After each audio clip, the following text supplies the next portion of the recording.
que eu não sinto esse frio na barriga e um horário que marca um novo tempo para o Instituto Conhecimento Liberta. O tempo de entrar nessa disputa, né, das histórias que são contadas sobre o mundo, sobre a nossa realidade.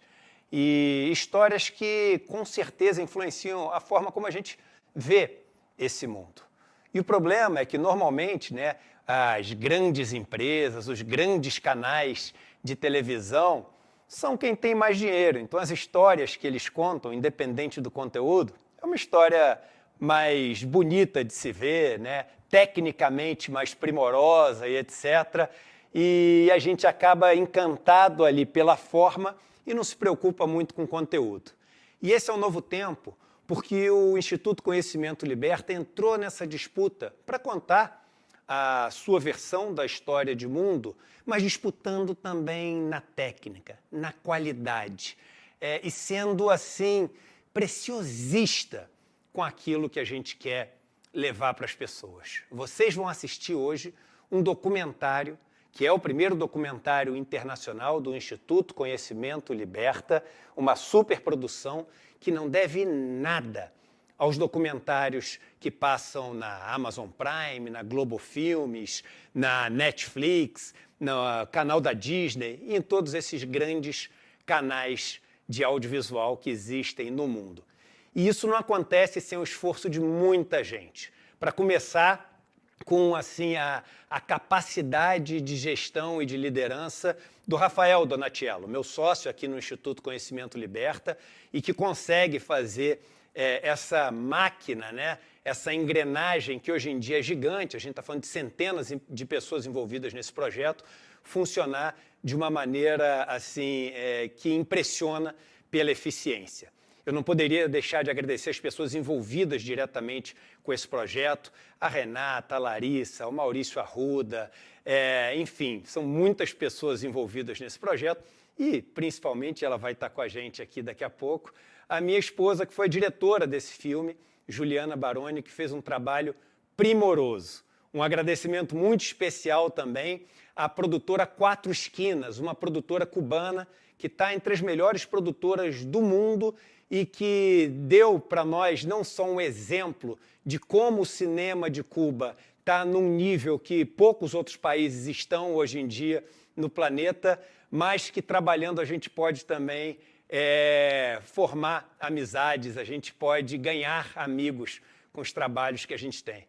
Então, no nome do Michael, né, que comanda essa equipe talentosíssima de vários profissionais em Cuba, eu queria deixar aqui o nosso agradecimento. O agradecimento também ao Caio Mariano, que cuidou de toda a parte legal. São muitas imagens históricas que vocês vão ver e que vocês nunca viram em nenhum documentário, nem aqui no Brasil e nem em outro lugar do mundo. E a gente teve todo um trabalho de adquirir os direitos para poder mostrar essas imagens e tem toda uma burocracia para fazer isso, que não é fácil. Inclusive, agradecer a Giovana e todas as pessoas que cuidaram disso para a gente. São dezenas de pessoas envolvidas na produção desse filme. A equipe que montou e editou o filme, liderada pelo Pedro Asbeg, que montou, né, Lei da Selva, Tropa de Elite 2, Meu Sonho, Democracia em Preto e Branco e vários outros filmes, também se dedicou com muito afinco para fazer esse filme, que foi feito num tempo recorde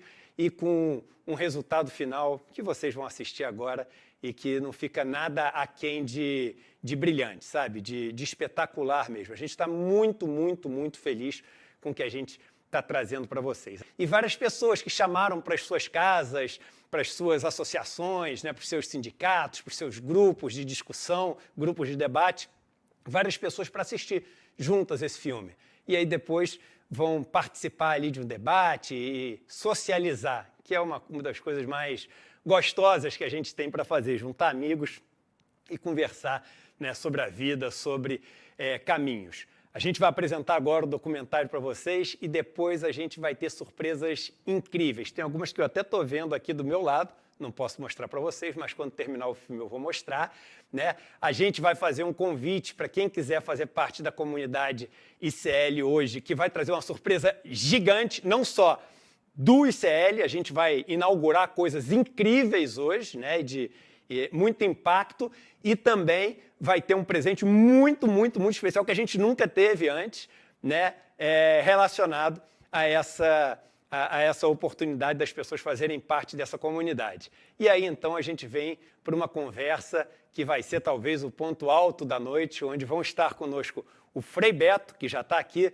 nos estúdios do ICL, e a Juliana Baroni, ela que é diretora do filme, o Frei Beto, que foi o nosso anfitrião, o nosso guia, o nosso mestre nessa viagem para Cuba, e os dois vão estar aqui conversando com a gente, com participações do Gessé Souza, do Leonardo Boff, da Márcia Miranda, da Vívia Mesquita, do Felipe Neto e de várias pessoas fazendo aquelas perguntas que vocês gostariam de fazer. E, claro, ouvindo também as perguntas que vocês vão mandar aqui pelo chat. Hoje a gente tem uma missão: bater o recorde de pessoas assistindo um documentário no Brasil ao mesmo tempo. Eu acho que você vai estar ajudando a colocar seu nome nesse recorde que com certeza vai ser batido hoje. Mais de 160 mil pessoas inscritas para assistir esse documentário. E que bom, que bênção, que alegria, que felicidade a gente está podendo realizar isso. Agora que abram-se as cortinas, peguem a pipoca, o refrigerante, o vinho, a cerveja, o que vocês quiserem e divirtam-se. E daqui a pouquinho a gente está de volta. Me mandaram ir para Cuba e eu fui para Cuba. Vai para Cuba, Eduardo! Mas eu não fui sozinho, porque agora vai todo mundo junto comigo. Bom espetáculo, bom filme e divirtam-se.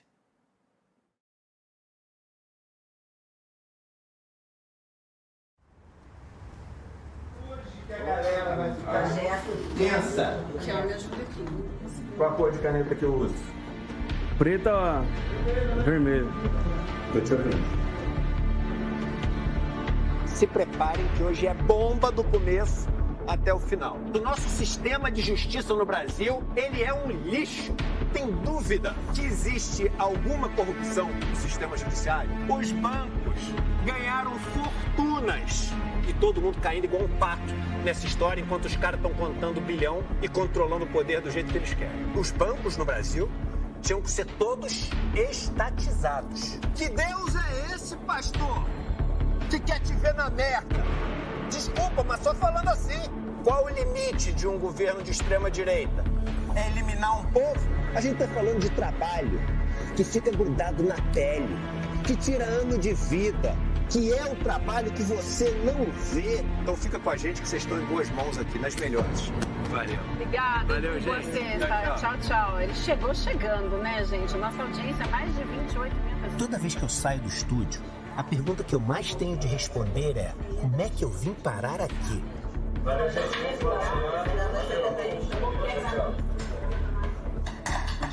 Isso porque há menos de 10 anos eu estava do lado diametralmente oposto dessa guerra.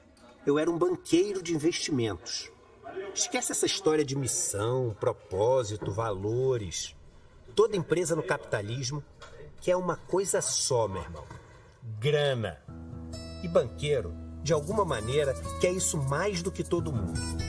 Só que, de repente, eu surgi com uns papos estranhos. Ao invés de grana, eu tava querendo saber de MST. Livre aí, despido de todos os preconceitos, mitos e histórias que nos contam na cidade grande, para conhecer de verdade como as coisas funcionam aqui. Vocês aí, E se tem uma coisa que revolta quem manda nessa porra toda, é o tal do traidor de classe.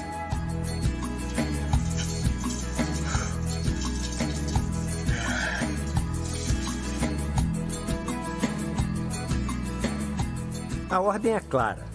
Quando aparece um, ele tem que ser aniquilado. Não importa como, desde que seja rápido.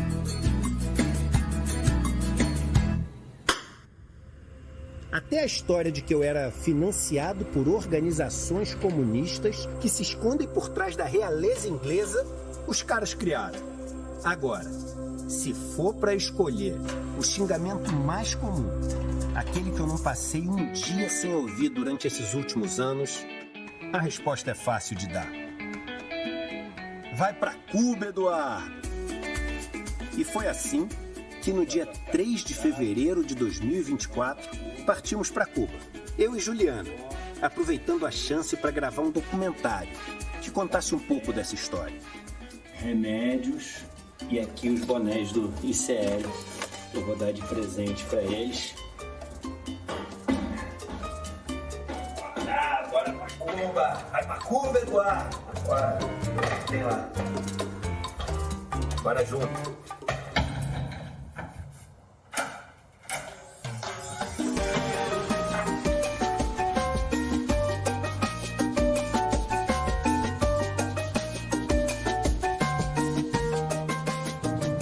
Chegando aqui no mosteiro para pegar o nosso guia / anfitrião, Frei Beto.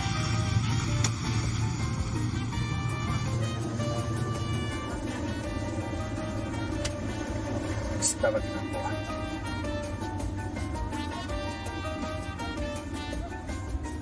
Beleza? Mas antes de começar essa história, é preciso contar um detalhe muito importante e que faz toda a diferença daqui pra frente. Essa não foi uma viagem qualquer para Cuba. Foi uma viagem com Frei Beto, ou Fray Beto, como dizem os cubanos.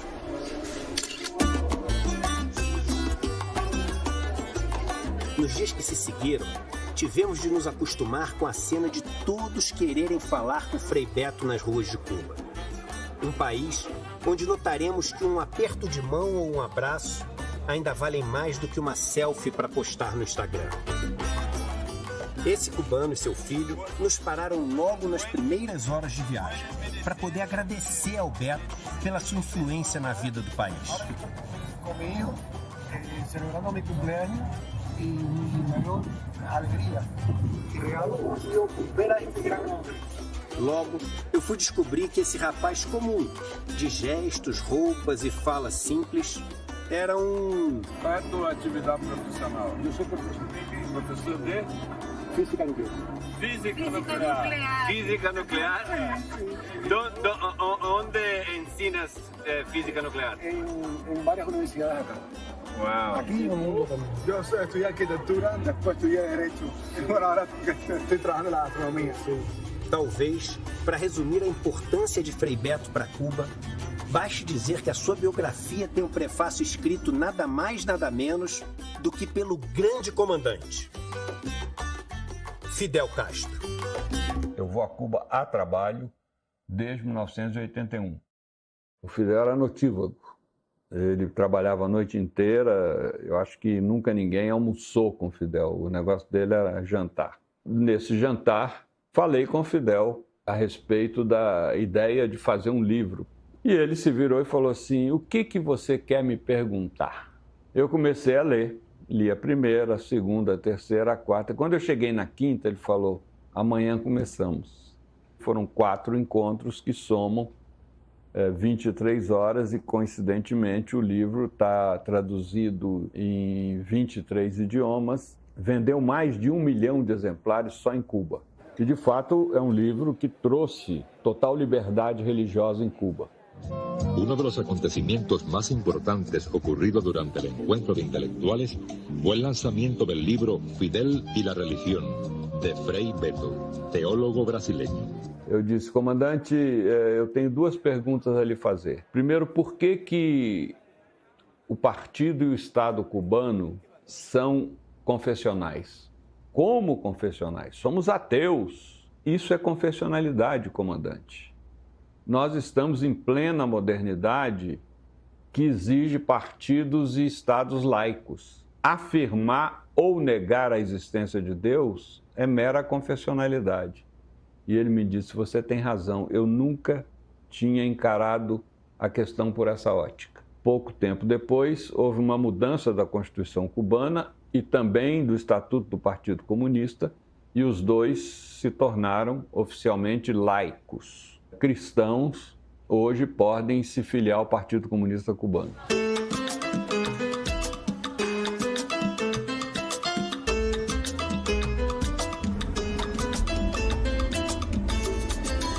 Você pode ir para qualquer país e fazer qualquer tipo de documentário. Você pode ir para um país e resolver fazer um documentário só das pessoas mais pobres e contando o maior sofrimento que essas pessoas têm.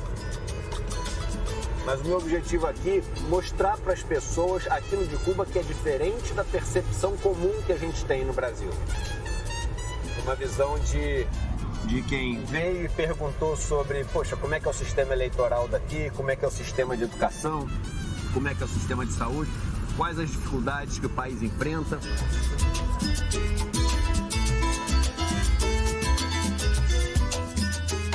Para isso, vamos conversar com deputados, empresários, trabalhadores e gente que está pensando e vivendo Cuba hoje.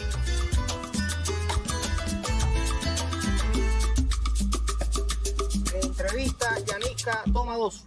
Era isto que estava faltando.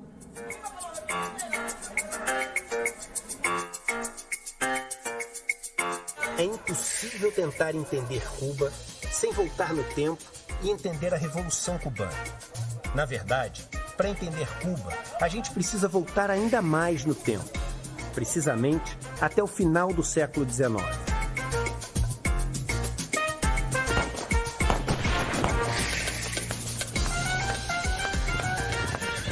O primeiro ponto para a gente lembrar da história de Cuba envolve a história do século XIX e a história de quando as Américas, digamos assim, lutam para ficar independente da Europa.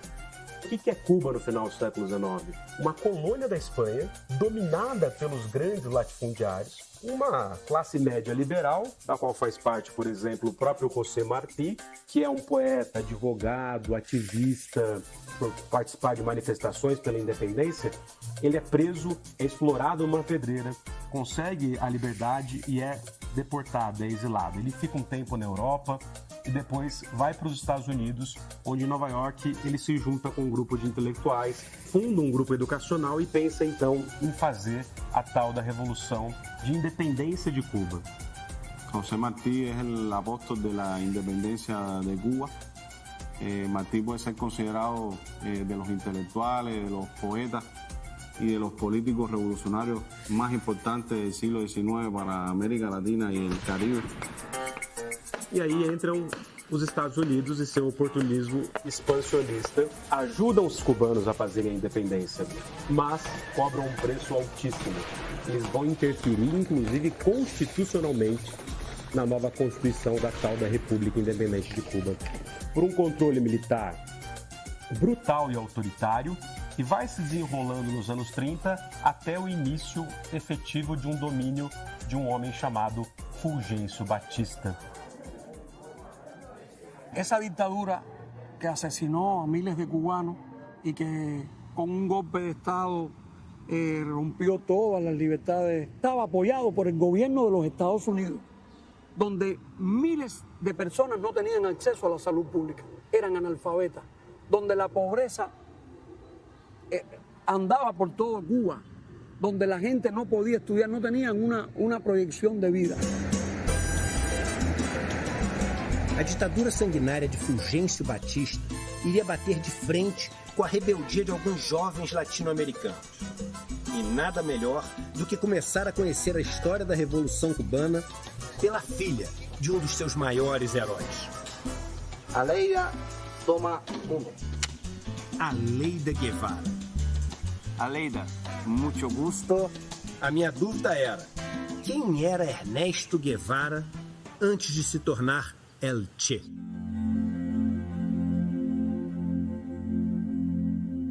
Muy jovencito comienza a dar vuelta primero por su país, por toda Argentina, en una bicicleta que le pone un motorcito. Después ya como a los 23 hace el primer viaje por América Latina, que lo hace con su amigo Granado. Ya como médico. Todavía no es médico, están estudiando medicina allá, pero todavía no está graduado. Y sale a distintas partes de América Latina, empezando por Chile. Él va creciendo como ser humano en todo ese trayecto, va viendo lo que vive la mayor parte de los pueblos en Latinoamérica. Y eso lo golpea extraordinariamente. Y después tiene un segundo viaje con otro amigo, pero ese llega ya a México. Y en México conoce a Fidel. Y ya se une al grupo de Fidel y llega a Cuba. Y esa es la historia que todo el mundo ya conoce. conoce, ¿no? El guerrillero argentino que se une al grupo cubano. Y que después se convierte en un cubano más, porque si tú le preguntas a cualquier cubano quién es el Che Guevara, te va a decir que es nuestro. El argentino está bien, pero él es nuestro, él es cubano. Lá no México, então, Fidel Castro encontra um jovem médico. Quem é esse homem? Ernesto Guevara de la Serna, o Che Guevara. Esses homens entram no iate para desembarcar ali na banda oriental da ilha, na região de Santiago de Cuba e de Guantánamo, estabelecendo assim a guerrilha de Sierra Maestra. E na história cubana, duas pessoas se destacam, que é José Martí e Fidel Castro. O Fidel é filho de um latifundiário e, no entanto, uniu a sua formação intelectual com a luta revolucionária. Pegou em armas. Aí estabeleceu a guerrilha em Serra Maestra e, em 1959, libertou Cuba da ditadura de Batista. Começava a história de uma das revoluções mais emblemáticas na luta pela liberdade e na luta contra o imperialismo norte-americano, a tal da sonhada Revolução Cubana. Em janeiro de 59, as tropas revolucionárias lideradas por Fidel entram triunfantes em Havana, derrubando a ditadura de Fulgêncio Batista. Mas, quando iniciam o processo de nacionalização das multinacionais norte-americanas e a desapropriação de latifúndios para a reforma agrária, os Estados Unidos, sob o governo de John Kennedy, enviam seus mercenários para invadir a ilha e barrar a revolução. São derrotados.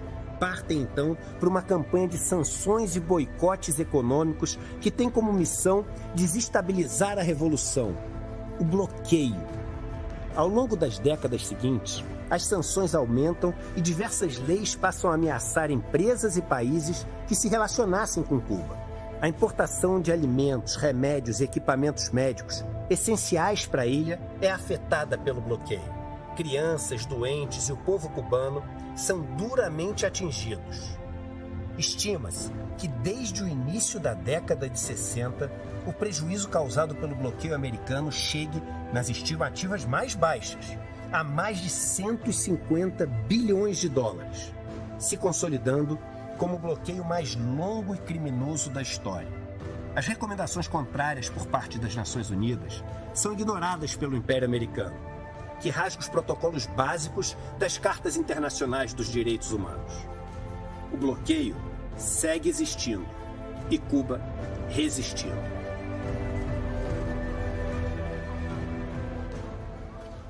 El propio presidente de los Estados Unidos, eso está en un documento desclasificado, en una reunión, él llega a decir, si ellos, el pueblo cubano, sienten hambre, echarán a Castro.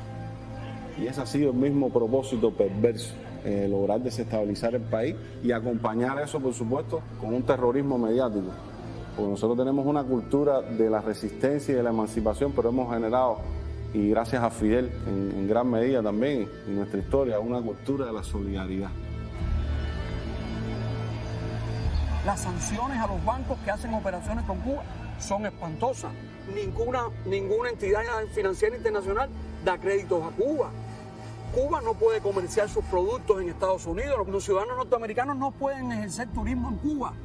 Activaron el título 3 de la ley Helms-Burton, una ley que injerencista, condenada, extraterritorial, que incluso los propios estados europeos adoptaron en su momento leyes antídotos contra esa ley, porque sanciona a quienes hagan negocio en Cuba, la inversión extranjera en Cuba.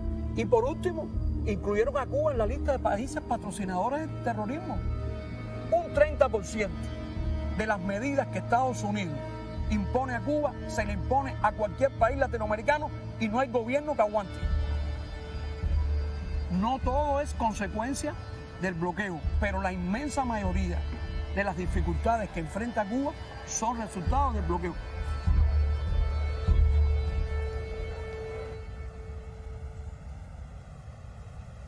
A gente tá super feliz e até aqui meio enfim, pego de surpresa, né? E se preparando em cima da hora para fazer uma entrevista com o presidente de Cuba, Miguel Díaz-Canel. É muito importante para a gente ter essa conversa sobre esse processo revolucionário de um país que inspira tanta gente e incomoda também tanta gente. A gente está chegando aqui para visita com o presidente da República. A gente vai entrar agora e é uma oportunidade única que a gente tem e histórica de conversar com o presidente cubano aqui no Palácio de la Revolución, em frente à Praça de la Revolución. Vamos agora conversar com Miguel Díaz-Canel. Vamos lá.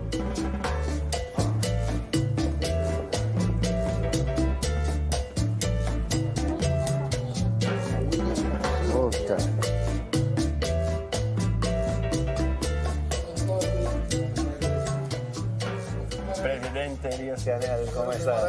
Bueno. ¿Le fue bien ayer?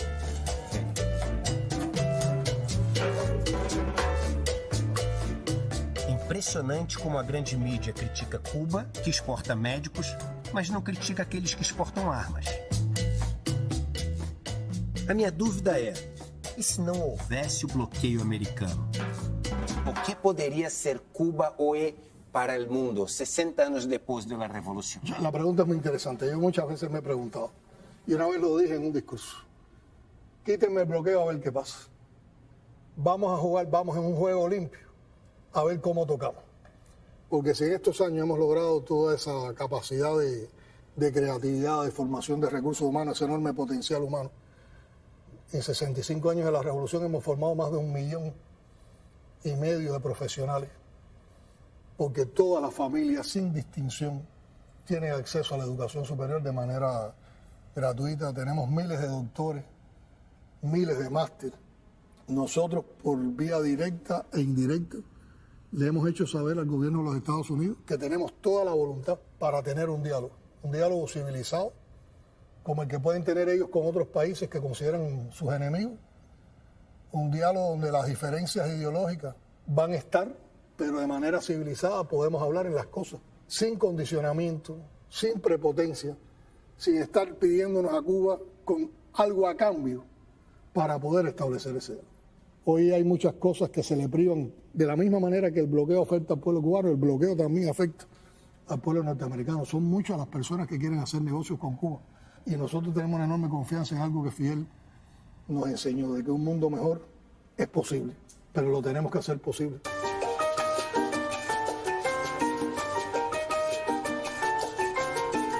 Apesar de todos os ataques, Cuba segue resistindo, fazendo cinema de ponta, música, formando médicos e engenheiros, produzindo vacinas e medicamentos e ainda achando forças para ajudar outros países mais pobres. ¿Es delicioso? ¿Está rico? Muy bueno. Se o bloqueio impede Cuba de importar quase tudo, um dos maiores desafios atuais é garantir internamente toda a produção necessária de alimentos. Como é a questão do desafio de se conquistar a soberania alimentar em Cuba? É possível? Tenemos que hablar de soberanía energética, tenemos que hablar de soberanía financiera, porque el bloqueo impacta esto brutalmente. Pero hay que hablar de soberanía alimentaria y se han dado pasos muy grandes, porque hay una estrategia, un plan que tiene en cuenta las hectáreas de tierra de cada territorio, los productores, porque la centralidad del plan son los productores. ¿Qué pasa con esos campesinos? ¿Qué pasa con la gente que está produciendo comida en Cuba hoy? Hay que colocar la ciencia en el campo todavía más. Hay una voluntad de país sin soberanía alimentaria y dependiendo de importaciones. Un país bloqueado y con pocos recursos económicos no podrá realmente asegurar un nivel de alimentación como el que Cuba quiere, diversificado, orgánico para su pueblo. Eso es hoy una estrategia que es realmente prioridad para el gobierno y prioridad para los municipios.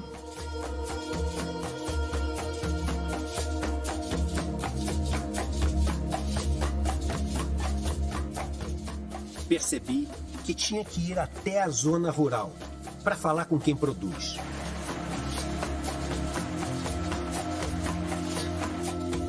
Cuba vive um momento econômico muito difícil. Como está Cuba para conquistar a soberania? No, los desafíos son muchos. Primero, recursos financieros que te permitan financiar pues desarrollo de cualquier actividad. Por otro, la escasez de insumos, que justamente está asociada a esa limitación de poder acceder a recursos financieros para suministros, ¿no? Claro. Obviamente todo esto está matizado por esta situación de bloqueo que realmente limita muchísimo y es una realidad, en el sentido de que nos hemos propuesto hacer con lo que tenemos y hemos tratado de nuestra economía generarla sin dependencia externa. Nosotros alimentamos nuestros animales con el pasto de forraje que producimos acá y lo producimos con cosas locales, es decir, utilizamos fertilizantes que producimos nosotros mismos a partir del compost. ¿Acá en la finca? Sí, acá. Nosotros reciclamos acá todo lo que es desecho. Estamos también en un proceso de transformación en Cuba. Esta actividad privada en Cuba es una novedad, aunque llevamos nosotros 12 años como experiencia en la parte privada, digamos. Como empresa lo que llevamos son 2 años nada más, porque el tema empresarial en Cuba para lo privado es reciente. Depois de nossa conversa com Raul, ainda tivemos tempo de aproveitar os deliciosos queijos e frutas produzidos na finca Vista Hermosa. Mas já estava na hora de retornar a Havana para visitar outros lugares e seguir com o documentário.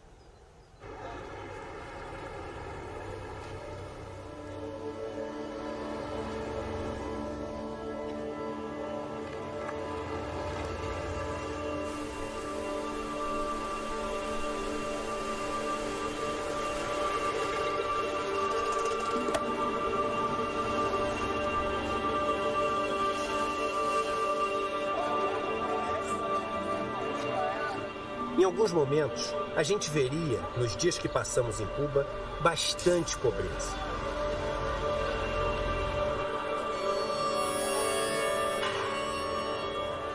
Mas uma pobreza diferente, talvez de qualquer outro lugar do mundo.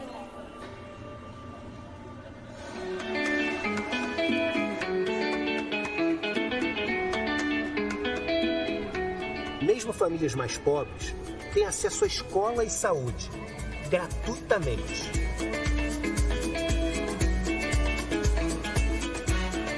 ¿Estudió acá en Cuba también? No. ¿Estudió qué acá? No, hice mi carrera normal, estuve en la escuela, en la primaria, secundaria, de ahí al preuniversitario. Pero no... ¿La primaria, secundaria acá? Ajá. ¿Universitario no? Sí, el preuniversitario aquí también. Yo soy preuniversitaria, tengo el 12 grado aprobado. No me gradué de nada. O sea, estudié hasta el 12 grado, pero me reinicié como gastronómica. ¿Gastronómica? Sí. Sí, te gusta mucho Sí, eso. cómo no.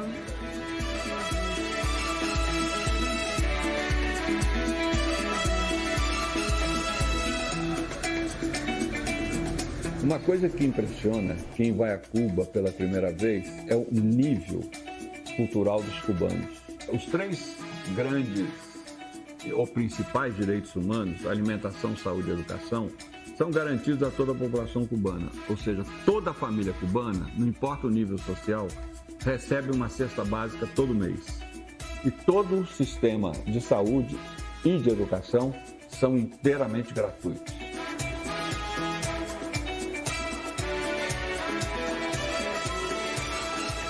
Hay que formar porque es derecho del ser humano ser libre, porque es derecho al conocimiento, porque es un derecho a la cultura, no porque tienes que entrar y ser alguien exitoso dentro de una lógica que va a premiarte por servirle y ser funcional a ella.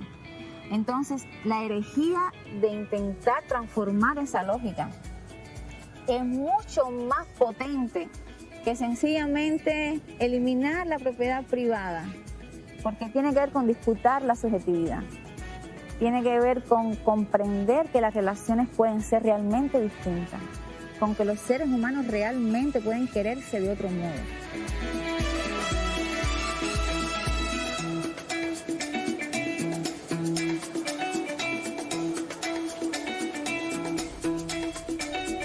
Y en Cuba, de forma universal, todas las personas, de forma gratuita, acceden al derecho, al ejercicio de ese derecho. O la educación, que sería un sueño también en muchos países latinoamericanos.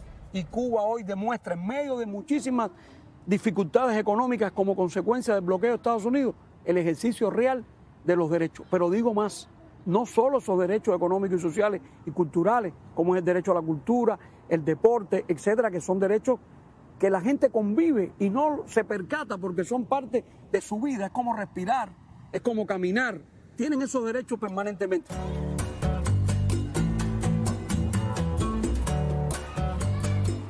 ¿Y todos los cubanos también saben leer? Sí, leen. Todos. Todos los cubanos sabemos leer y escribir. Aquí no hay analfabetos. En Cuba No hay analfabetos. En Cuba no hay analfabetos.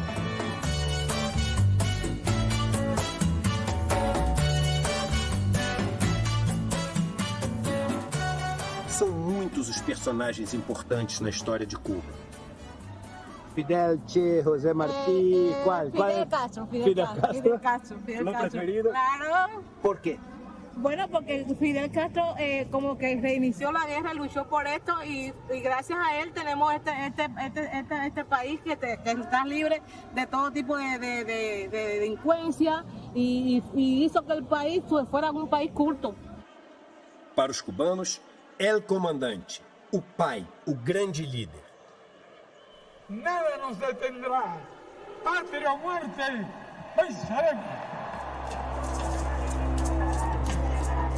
Estaré en la primera línea para morir combatiendo en defensa de mi patria. Venceremos. Vas ahora mismo para que te vean. Eñer Ramírez Cañedo, el vedado. Mas será que Fidel era um ditador? Melhor ainda, será que Cuba é uma ditadura? El Fidel tuvo la oportunidad de llegar al poder y desde el poder revolucionario poder transformar la realidad. Algo que Martí, bueno, como explicábamos, cayó muy tempranamente y le fue imposible. Que la vida le permitió llegar hasta los 90 años de vida revolucionaria y no solo ser el líder de una generación, sino que fue el líder de muchas generaciones de cubanos.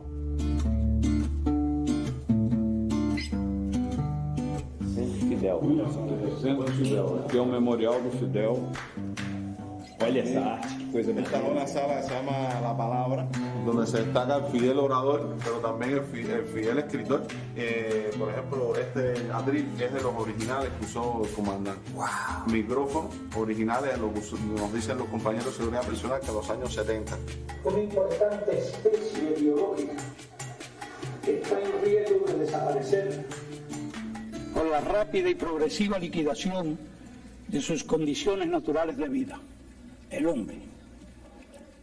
No es posible culpar de esto a los países del tercer mundo, colonias ayer, naciones explotadas y saqueadas hoy por un orden económico mundial injusto. Mais atual do que nunca, né?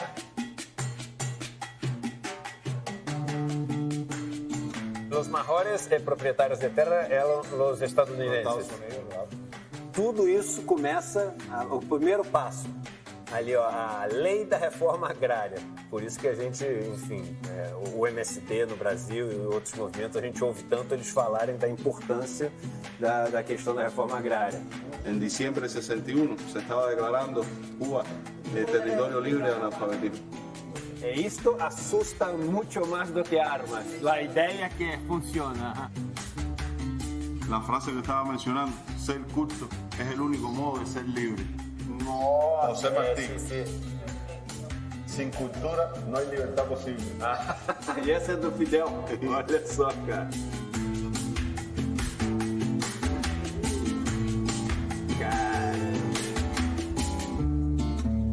Incrível, hein?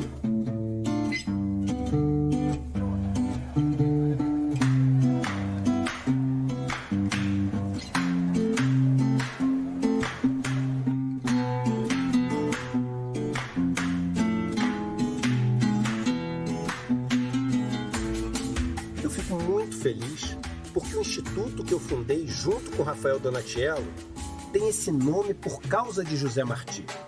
Quando me apaixonei por José Martí, eu li essa frase num dos meus estudos, que dizia que só o conhecimento liberta. Só que eu nunca tinha ido a Cuba. Eu não tinha ideia da influência de José Martí para mais de 10 milhões de pessoas que vivem hoje em Cuba.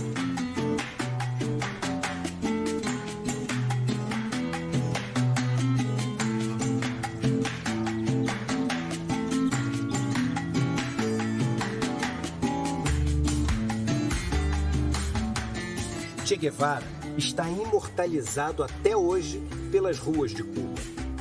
E como nascem os heróis? Quem era Ernesto Guevara de la Serna, quando ainda não era El Che? Fabi nace en Rosario, en Argentina. Desgraciadamente, él es asmático desde muy pequeña edad. Desde el año de edad ya empieza con crisis de asma muy severa. Y eso hace que normalmente el niño sea sobreprotegido, ¿no? Cuidado. Mi abuela no. Mi abuela trataba de que él fuera un niño normal, como otro cualquiera.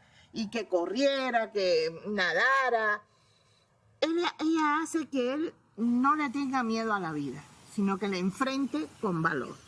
Mi abuelo, por su parte, influye mucho en la lectura. Es que a muy temprana edad él empieza a leer, por ejemplo, El Capital. Y después él mismo reconoce que no entendió nada. Pero esa es una de las características de papi. No entiende nada, pero sigue estudiando, sigue leyendo. Y al final, los últimos libros que tenemos del Capital, en la margen de distintas partes del libro, viene anotado con su letra. ¿Y esto cómo lo hago en Cuba? ¿Y esto cómo se logra en Cuba? Es decir, no solamente llegó a entender El Capital, sino a practicar.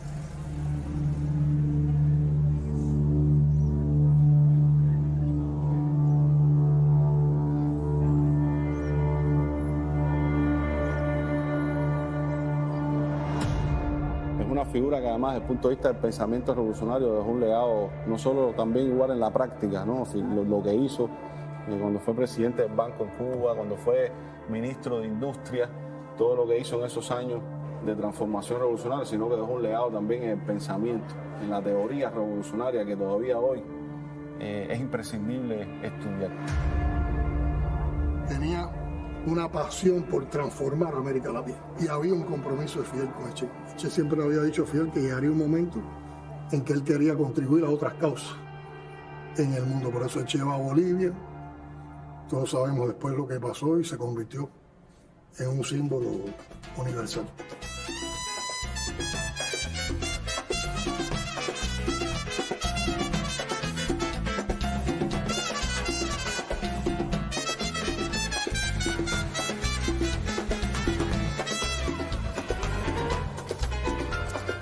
Um discurso repetido em vários países capitalistas é que em Cuba não há liberdade. Então, como funciona o sistema eleitoral cubano? En primer lugar, a los que piensan así, lo más importante es decirles que vengan a Cuba y que puedan palpar por sus propios, poder tocar y poder ver por sus propios ojos la realidad cubana, poder ver nuestro país con sus falencias y con sus virtudes. Eso es lo más importante. Nada de lo que ha construido la revolución se puede hacer sin el apoyo popular.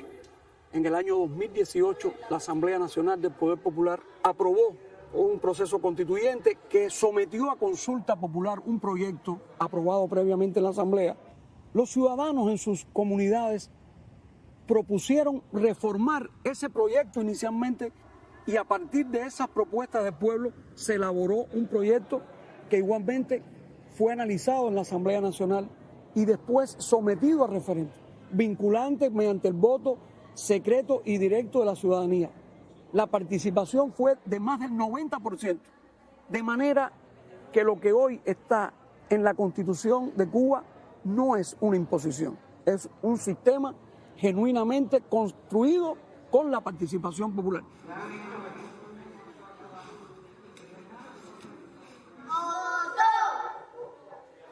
Es decir, el sistema político cubano, que no ha sido una cosa estática, a lo largo del tiempo siempre se ha buscado un perfeccionamiento, pero pudiéramos decir en esencia que hemos tenido que construir, lo que decía Cintio Vitier, un parlamento en una trinchera. Es decir, Cuba ha sufrido todas las variantes de agresión que pudiéramos imaginar, con un elemento muy marcado que ha sido consistente en el tiempo, que es precisamente la guerra económica, junto con la guerra psicológica y mediática.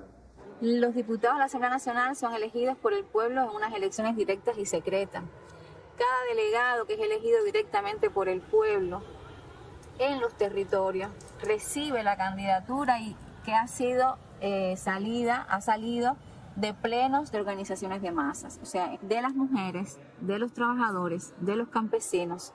Y en esos plenos nacionales se hacen candidaturas para el Parlamento. Esta legislatura comenzó en abril de este año, o sea, yo estoy todavía en un proceso de aprender qué significa este reto, que tengo muy claro que sobre todo es servir al pueblo e intentar nunca profesionalizar la política, nunca vivir de la política y siempre servirle al pueblo como soberano. Pero eso que tienes muy claro tiene desafíos muy grandes en la vida cotidiana.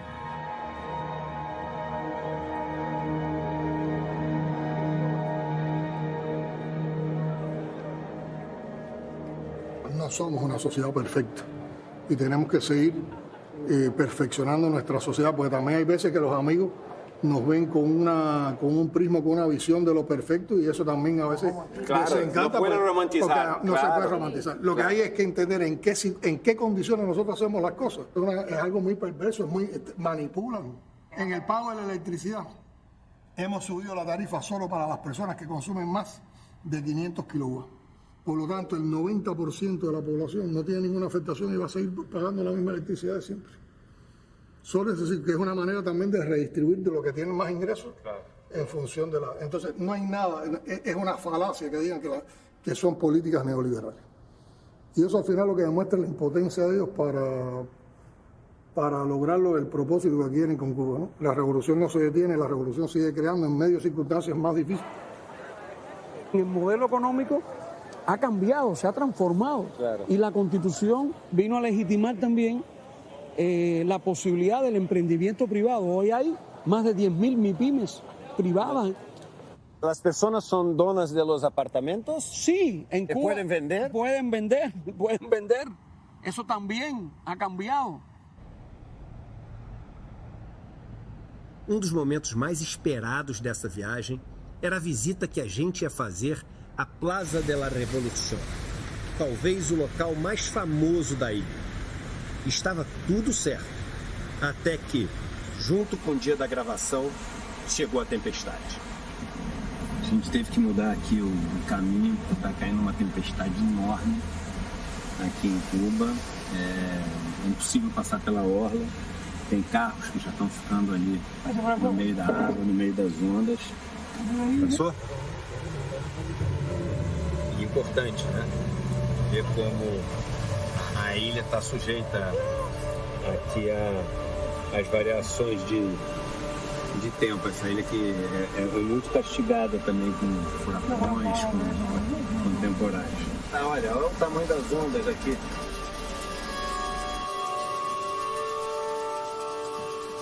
Ningún pueblo solo podrá vencer en el momento que estamos viviendo. Sin esa mirada de frente a lo que somos como pueblos, ¿cómo podremos realmente crear un tejido que nos ayude a ser más fuertes para enfrentar a quien nos oprime, a quien esclaviza?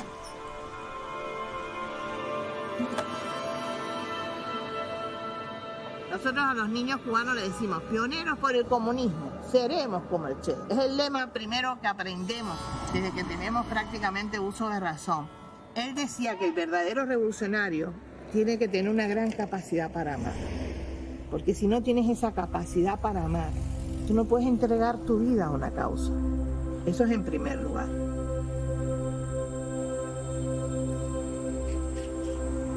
Cuba é muito importante para nós que acreditamos num outro mundo possível, num mundo de justiça e de igualdade. A Revolução Cubana tem erros, cometeu falhas, mas a Revolução Cubana tem conquistas e aspectos positivos incomparáveis com qualquer país capitalista do Ocidente, principalmente da América Latina. Yo creo que la Revolución Cubana es un mal ejemplo, porque la Revolución Cubana cambió, transfiguró el escenario latinoamericano y le dio vida al pobre, le dio el estudio, le dio la salud pública, le dio los derechos a las personas que hasta ese momento no existían. La razón fundamental en que no quieren que ese ejemplo de Cuba se multiplique, porque tienes que convivir con la posibilidad de que un pueblo que ha decidido su destino soberanamente en su modelo político, que no tiene que ser obligatoriamente el tuyo y que no es menos democrático que el tuyo, es diferente, es una alternativa.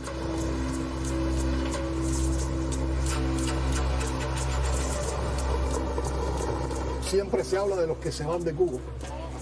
pero no se habla de la mayoría, que son los que se quedan viviendo en Cuba y encuentran un proyecto de Cuba en el país en medio de carencias, en medio de dificultades, sabiendo que en otro país del mundo tal vez pudieran estar ganando más.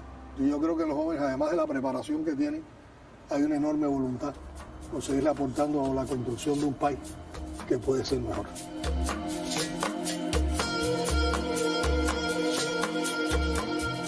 No se puede hacer política en una mesa, viendo leyes en un papel y creyendo en un país que está en tu cabeza. Hay que estar en el territorio con la gente, escuchando mucho lo que pasa ahí.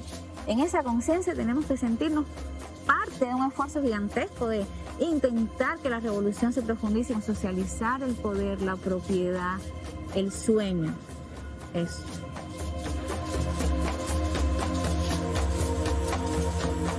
Contrariando todas as previsões catastróficas, a gente resolveu ir no horário marcado para o voo do drone, na Praça de la Revolución.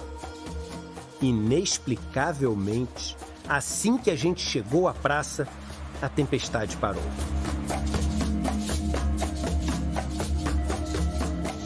E tu carrega este ideal contigo até hoje, porque poderia viver uma vida com royalties e com... É verdade, eu estou aqui vendo, tu vive uma vida muito simples, um coche simples, viaja para ajudar as pessoas. Es una cosa muy simple y muy sencilla. Es que si no, no sería la hija de mi papá. Quando pergunta como é Cuba, eu digo, olha, se você é pobre no Brasil, você vai conhecer um paraíso, porque lá os seus direitos estão assegurados. Se você é classe média, cuidado que você vai conhecer o purgatório. E se você é rico, não vai não, porque vai conhecer um inferno.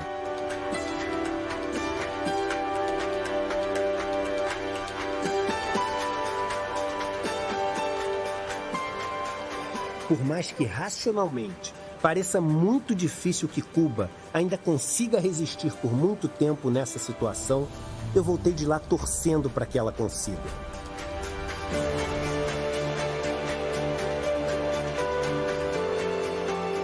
Essas são imagens inéditas e históricas gravadas com um drone na Praça de la Revolución. A gente tem aqui também a Biblioteca Nacional, o Teatro Nacional, o Ministério das Forças Armadas. Foi aqui, em frente ao obelisco, em homenagem a José Martí, que Fidel Castro fez discursos para milhões de pessoas. Entendendo a Praça de la Revolución, a gente consegue entender como o povo, como o cubano, consegue resistir durante tanto tempo a tantos ataques. Principalmente ao ataque do maior império do mundo, que fica a poucos quilômetros daqui. Eis a Praça de la Revolución.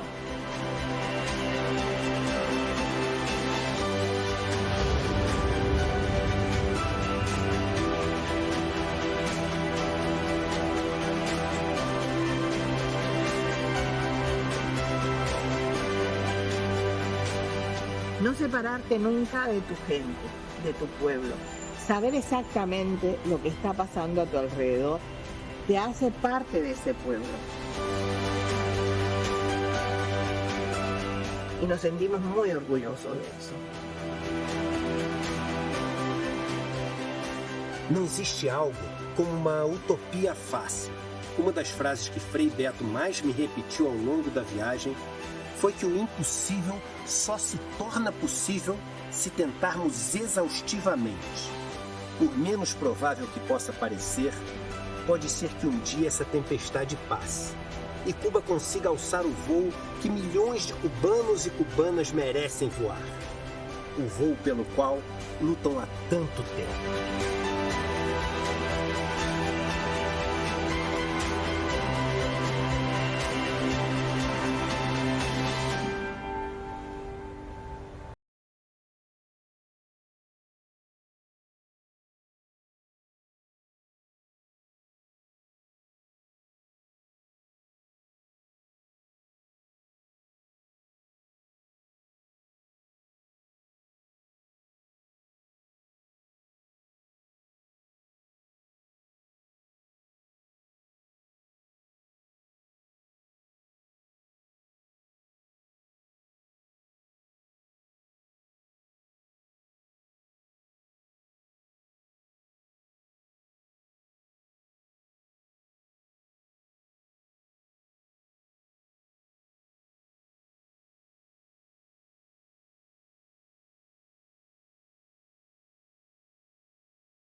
de cursos profissionalizantes. Então tem curso de Excel, curso de PowerPoint, curso de como fazer um canal no YouTube, curso de programação de computador e de algoritmo.